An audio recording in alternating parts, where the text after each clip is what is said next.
Fala pessoal, tudo bem com todos vocês aí? Sou eu aqui de novo, o professor Gabriel, para mais uma aulinha de evolução das espécies, e o tema da aula de hoje é bem legal, hein? A gente vai falar um pouquinho como é que surgem as espécies no planeta.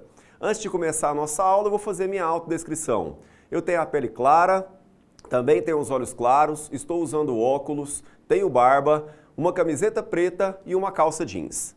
Pessoal, o tema da nossa aula de hoje é um tema bem interessante. Para quem está acompanhando algumas das nossas aulas anteriores, a gente vem falando há algum tempo sobre o processo de evolução das espécies.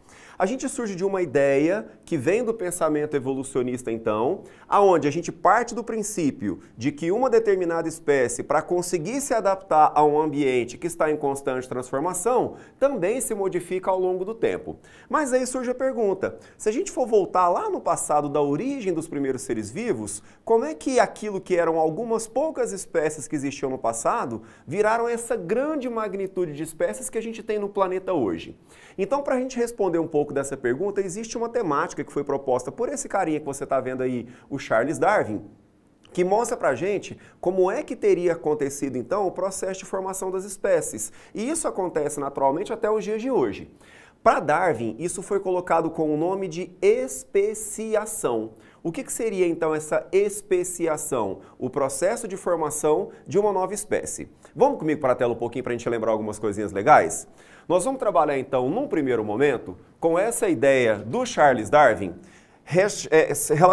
chamada então de especiação. O que a gente parte então de início para a nossa história? Primeiro, a gente vai entender que especiação então é o processo de formação de uma nova espécie. Este processo de formação de uma nova espécie foi proposto por esse carinha aí que você está vendo na foto, chamado Charles Darwin então, e a gente precisa logo de cara relembrar um pouquinho disso daqui, ó. O que é o conceito de uma espécie? Aí eu queria que você voltasse aqui para mim agora, olha para cá. Para a gente conseguir entender como é que se forma uma espécie, eu preciso primeiro entender o que é uma espécie. Lá nos estudos básicos da ecologia, nas primeiras aulinhas de ecologia que a gente tem na vida, um dos primeiros conceitos que a gente define é esse conceito de espécie. Vamos relembrar o que ele fala? Que espécie é um conjunto de indivíduos que apresentam características anatômicas e fisiológicas semelhantes e que, quando se reproduzem, originam descendentes férteis. Esse finalzinho vai ser bem importante para a gente hoje.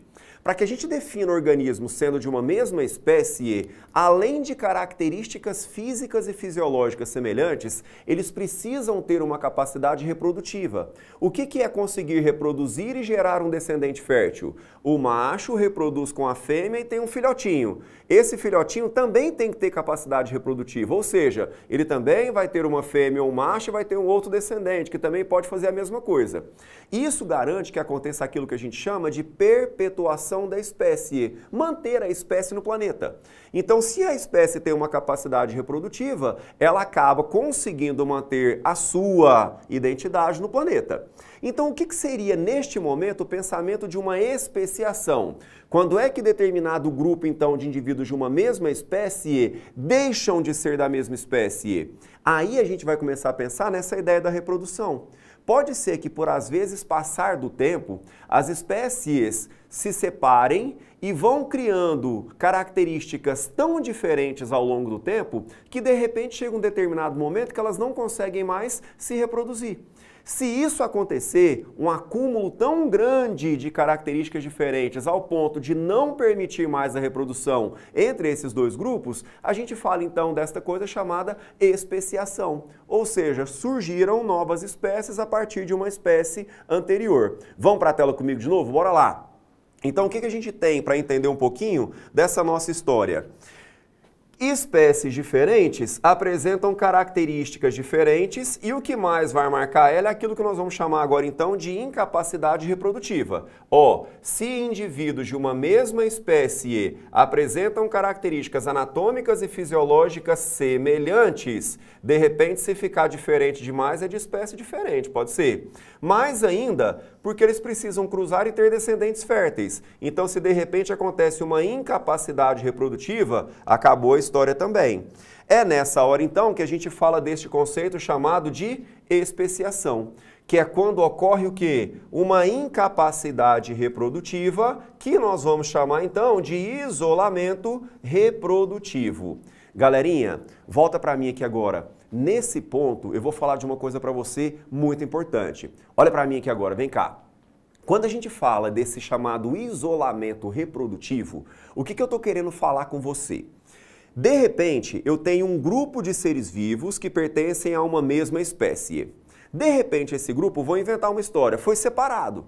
Cada um foi viver num ambiente diferente. E de repente esses ambientes, ao longo de centenas e milhares de anos, foram selecionando indivíduos com características diferentes. E pode ser que às vezes essas características foram tão diferentes que eles perderam a capacidade reprodutiva. Isso vai fazer aquilo que a gente chama de isolamento reprodutivo acontecer. Só que esse isolamento reprodutivo ele pode acontecer de formas diferentes. E é isso que eu quero que você entenda comigo agora. Que essa estratégia natural de isolar reprodutivamente os indivíduos, ela pode acontecer inicialmente de duas grandes maneiras. Ou antes de se formar o zigoto, ou depois de se formar o zigoto. Vamos entender um pouquinho sobre isso? Volta para a tela comigo, vamos lá. Quando a gente fala, então, desses mecanismos de isolamento, a gente vai falar um pouquinho agora, então, neste primeiro caso, desses tipos de isolamento que a gente pode encontrar, então, na natureza. O primeiro grupo que eu vou definir com você aqui são chamados isolamentos pré-zigóticos. O que significa essa palavrinha pré aqui, ó? Antes de formar o zigoto. Então vamos entender comigo. Vai, bora pra cá de novo. Olha pra mim. Quando a gente fala então de um isolamento pré-zigótico, eu estou te falando de um mecanismo de isolamento, impedir a reprodução entre os indivíduos, de modo que isso vai acontecer antes de formar o zigoto. O que é o zigoto? Quando o espermatozoide fecunda com o óvulo, forma-se um zigoto. Eu estou te falando de um isolamento onde isso nem vai acontecer. Ou seja, esse espermatozoide não vai conseguir encontrar com esse óvulo. Então, esse tipo de isolamento que não permite nem que a reprodução aconteça é chamado de isolamento do tipo pré-zigótico.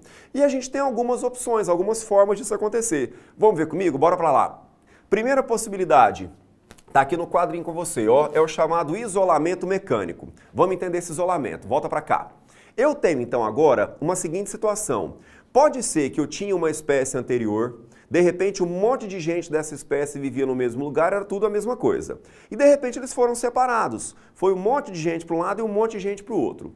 As seleções em cada ambiente foram tão diferentes ao longo do tempo que de repente o macho que ficou para o lado de cá acumulou algumas características tão diferentes sexualmente da fêmea do lado de cá que os órgãos sexuais deles passaram a ser o quê? Incompatíveis.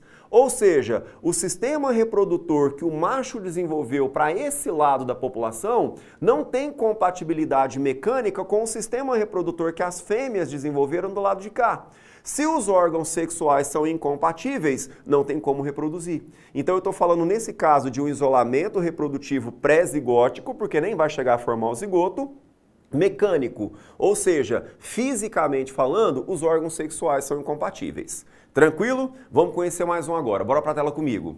Outra possibilidade é o que a gente chama de isolamento sazonal ou isolamento temporal. Volta para cá de novo. Bem tranquilinho de entender esse. Isolamento sazonal ou temporal acontece quando o amadurecimento sexual acontece em épocas diferentes. De repente, essa fêmea aqui, ela está pronta para a reprodução num momento incompatível com a população do lado de cá. Ou seja, se a época de acasalamento não combina, não tem como reproduzir. É uma outra estratégia de isolamento reprodutivo que acontece antes de se formar o quê? O zigoto. As diferenças adquiridas ao longo do tempo foram tão diferentes que aí esses órgãos o comportamento e o tempo de reprodução passou a ser incompatível entre os dois. Virou espécie diferente, é uma possibilidade.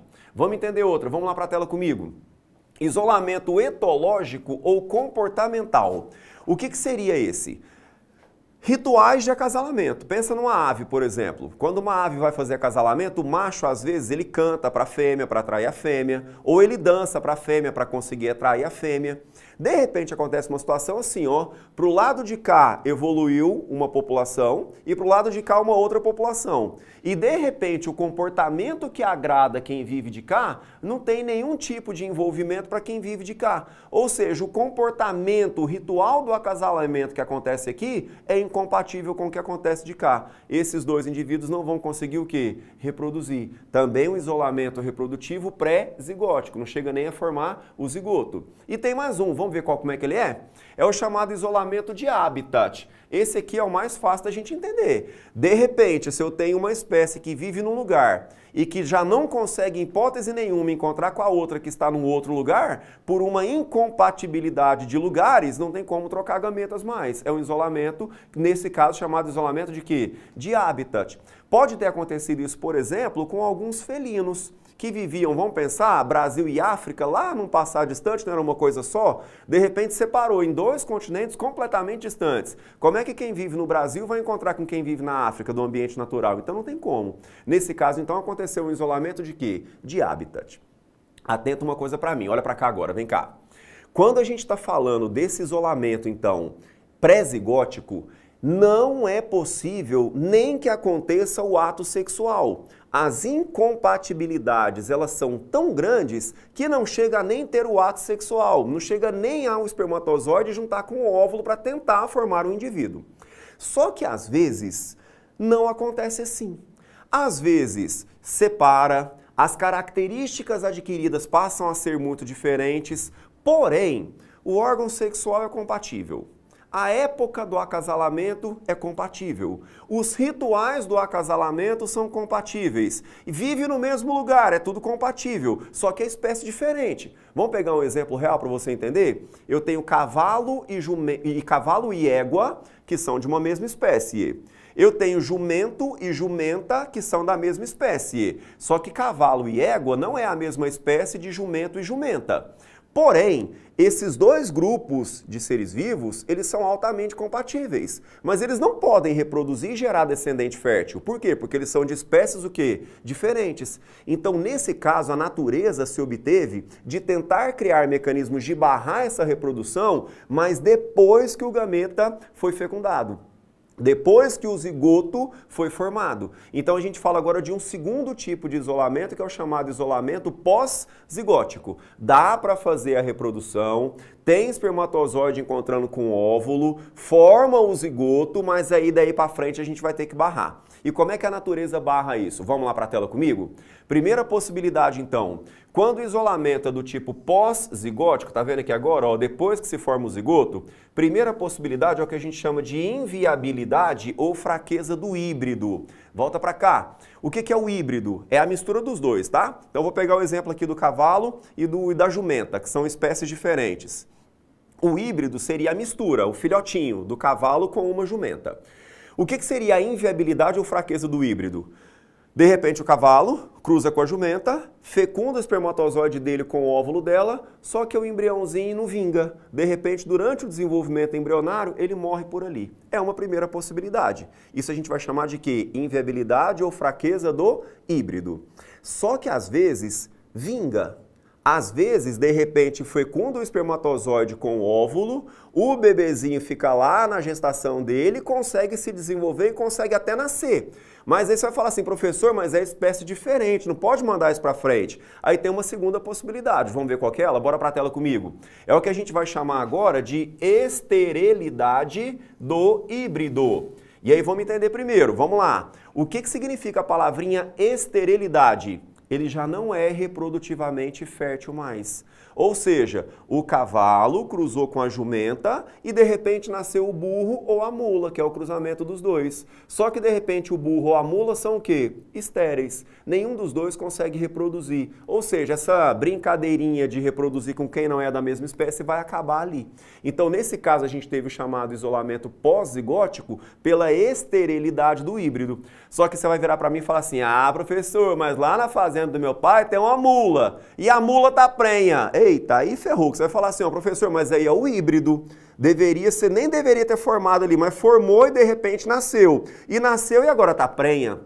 aí a natureza ainda se obteve de fazer mais uma forma de isolamento, que é a última que a gente vai falar agora. O que significa essa última forma chamada degradação da F2? Aí não tem jeito, moçadinha, olha pra cá.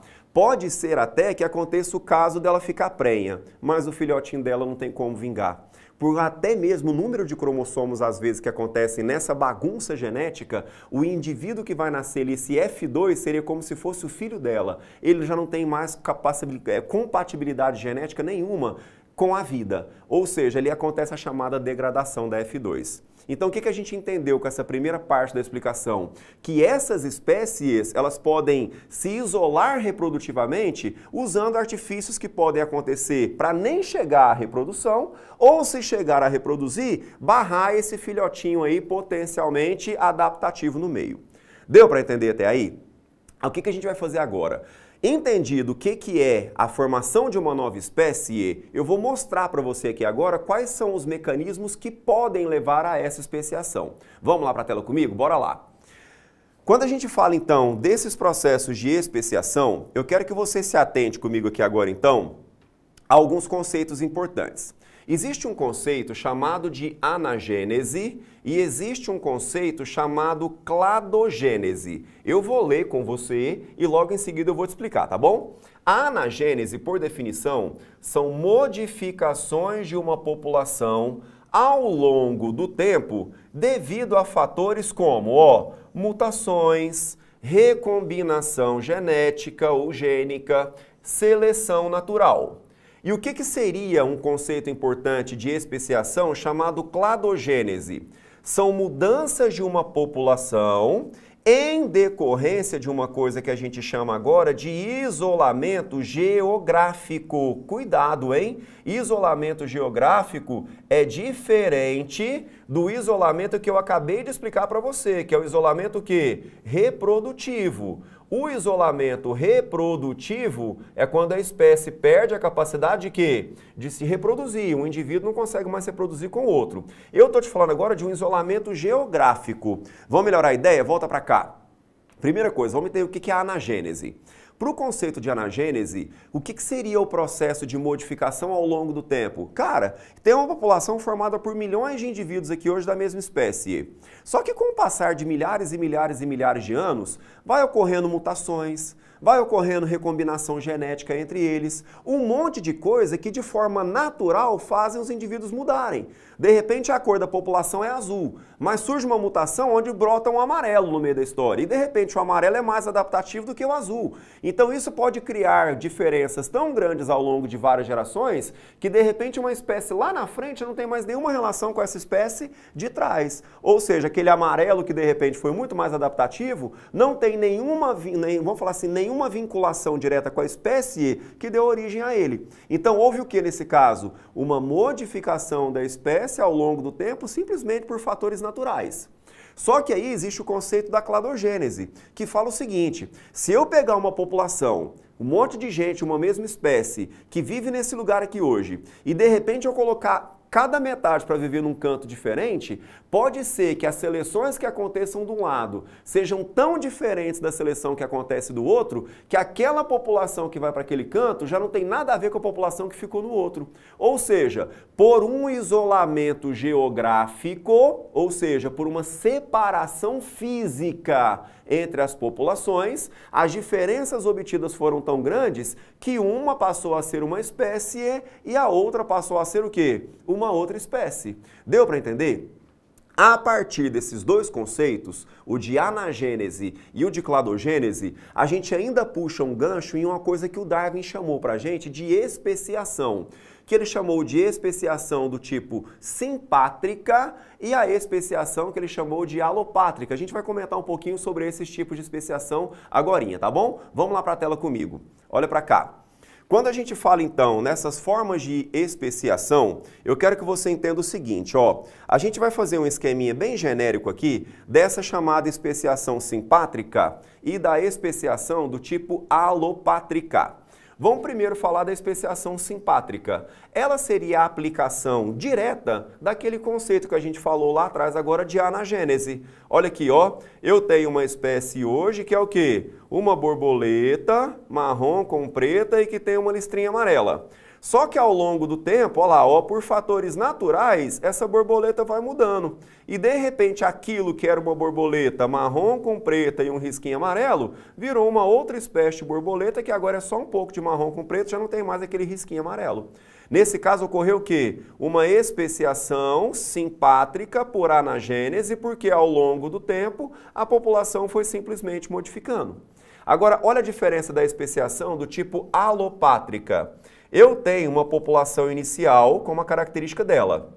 E de repente, ó, eu isolo essa população.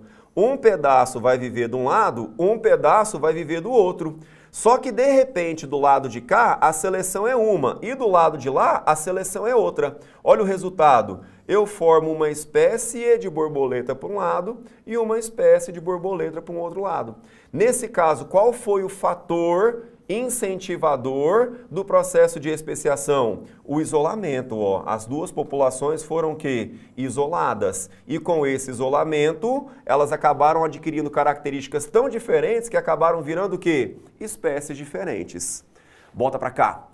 Deu para entender? Então, se a gente pensa numa população mudando sem isolamento geográfico, a gente fala de um processo simplesmente de anagênese na especiação que nós acabamos de ver, chamada de especiação simpátrica. E se a gente fala de uma possível separação a partir de uma barreira geográfica, a gente usa o conceito primário da cladogênese e pensa numa especiação, então, do tipo alopátrica. Ficou claro de entender isso, moçada? Espero que vocês tenham entendido. Agora a gente vai fechar a nossa ideia da evolução com outro teminha bem interessante para a gente pensar um pouquinho sobre essas possíveis diferenças que as espécies podem ter ao longo do tempo. Será que ser igual demais ou diferente demais sempre vai implicar que o vínculo evolutivo está sendo perdido? Aí a gente vai falar agora de duas coisinhas importantes, que são os pensamentos chamados de convergência adaptativa e de irradiação adaptativa. Vamos lá para a tela comigo, bora lá, vem cá. Quando a gente fala desses dois últimos conceitos, então, que a gente vai trabalhar na evolução, eu quero que você se atente ao seguinte. Quando eu falo essa palavrinha aqui, ó, convergência, o que a gente entende como convergência? É partir de pontos diferentes e chegar em um mesmo local. Olha o que acontece aqui no ponto do que a gente chama de convergência adaptativa. Pelo conceito, a gente fala o seguinte, é quando eu tenho grupos evolutivamente distantes, mas que resolvem se adaptar a um mesmo tipo de ambiente. Olha o que vai acontecer nesse caso aqui. Se eles estão em ambientes semelhantes, esses caras vão sofrer seleções semelhantes. O que vai levar, olha que interessante, ó, a um acúmulo de características que também são o quê? Semelhantes. Olha para cá. A gente fala que este processo vai levar à analogia de órgãos, ou então a formação de órgãos análogos, que não é nada mais, nada menos do que órgãos que apresentam o quê? A mesma função. Olha um exemplo que legal. Aqui na tela eu coloquei para você o seguinte, eu tenho aqui a representação de um golfinho, o golfinho é um mamífero, tá? Eu tenho a representação de um ictiossauro, o ictiossauro é um réptil que já foi extinto, tá? E eu tenho a representação de um tubarão, o tubarão é um peixe. Volta aqui para mim, presta atenção no que eu estou te falando. Eu estou pegando três grupos evolutivamente bem diferentes. Eu estou pegando peixe de um lado, eu estou pegando um réptil de um outro lado e eu estou pegando um mamífero de um outro lado. Ou seja, evolutivamente eles são grupos o quê? Diferentes. Só que se você for pensar, esses três caras que eu te dei de exemplo resolveram fazer a mesma coisa no mesmo lugar. Eles resolveram viver no ambiente aquático e para viver no ambiente aquático eles acumularam uma série de características anatômicas que passaram a ser o quê? Semelhante. Faz todo sentido. Se eu estou no mesmo ambiente que um monte de gente, eu vou sofrer as mesmas seleções que esse mesmo tipo de gente está sofrendo. E mais, Se eu estou sofrendo o mesmo tipo de seleção, o acúmulo de características anatômicas que eu vou ter geração após geração vai ser muito semelhante também. Vamos lá para a tela ver o que aconteceu com esses caras então? Se a gente olha para o formato do corpo de um golfinho, o formato do corpo de um ictiosauro e o formato do corpo de um tubarão, eu vejo uma semelhança entre eles muito grande. Ou seja, ó, grupos distantes, olha aqui em cima, ó, grupos distantes acabaram desenvolvendo características tão comuns, características que têm aqui, ó, a mesma função, porque foram para o mesmo ambiente e sofreram os mesmos tipos de seleção. Olha um outro exemplo legal aqui, ó. Eu tenho um anfíbio, eu tenho um réptil e eu tenho um mamífero, que resolveram viver na água, mas respirar o ar. Então, olha que legal, o olhinho dos três fica para fora e a narina também. O olhinho para fora e a narina também. O olhinho para fora e a narina também. Ou seja, isso daqui mostra também, ó, um outro caso de quê? De convergência adaptativa. Olha para mim aqui então. Então, a gente tem que tomar um pouquinho de cuidado. Nem sempre, quando eu tiver um monte de organismos com características somente físicas semelhantes, eu vou falar que eles são anatomicamente semelhantes, mas eu não sei se eles são evolutivamente grupos muito próximos, não. Tá bom? E o oposto também é verdadeiro. É o conceito chamado de irradiação adaptativa. Olha para mim, convergência não é quando a gente pega indivíduos que estão distantes e coloca no mesmo lugar? O que seria então a irradiação? É quando acontece o oposto, ó. Na irradiação, eu tenho grupos evolutivamente muito próximos, ou seja, são parentes próximos, só que aqueles que resolvem se adaptar a ambientes muito diferentes. Se eles estão em ambientes diferentes, eles sofrem o quê? Seleções diferentes. E o acúmulo de características que eles acabam obtendo são características o quê? Diferentes também. Isso leva a uma coisa que a gente chama agora de homologia de órgãos, ou seja, formação de órgãos homólogos, órgãos que apresentam a mesma origem embrionária, mas a função, nesse caso aqui, pode ser o quê? Diferente. Então, olha o que vai acontecer. Lá na convergência adaptativa, a função era igual. Agora aqui a função pode ser diferente. Olha que legal. Eu peguei para você aqui, ó, a pata de um cavalo, a pata de um leão, o braço de um homem e a asa de um pássaro. Se a gente for olhar esses desenhos todos, a gente consegue perceber que a finalidade de cada um desses órgãos aí tem a ver, às vezes, com a locomoção e tudo mais, mas anatomicamente eles são muito diferentes. Anatomicamente diferente, mas com muita semelhança. Você vê que a composição dos ossos é extremamente semelhante entre todos eles. Você vê que provavelmente aquilo que deu origem a um grupo pode ter sido exatamente as mesmas características que tenha sido dada origem para quem? Para um outro grupo também. Volta para mim aqui. Então, nesse caso, o que a gente consegue entender? Que eu tinha grupos que eram muito próximos evolutivamente, geneticamente falando, que compartilham muita característica junto, só que de repente foram para ambientes completamente diferentes. Se o ambiente é diferente, as seleções são o quê? Diferentes. E as características obtidas por cada um deles passam a ser o quê? Diferente. Deu para entender até aí? Galerinha, essa foi a nossa base do pensamento de hoje, que foi estudar um pouquinho a formação das novas espécies e como é que isso pode acabar sendo justificado ou até mesmo uma forma de entendimento a partir da chamada convergência e irradiação adaptativa. Espero que vocês tenham gostado, que tenham aprendido e até a próxima. Beijão para vocês e por hoje é só. Tchau, tchau!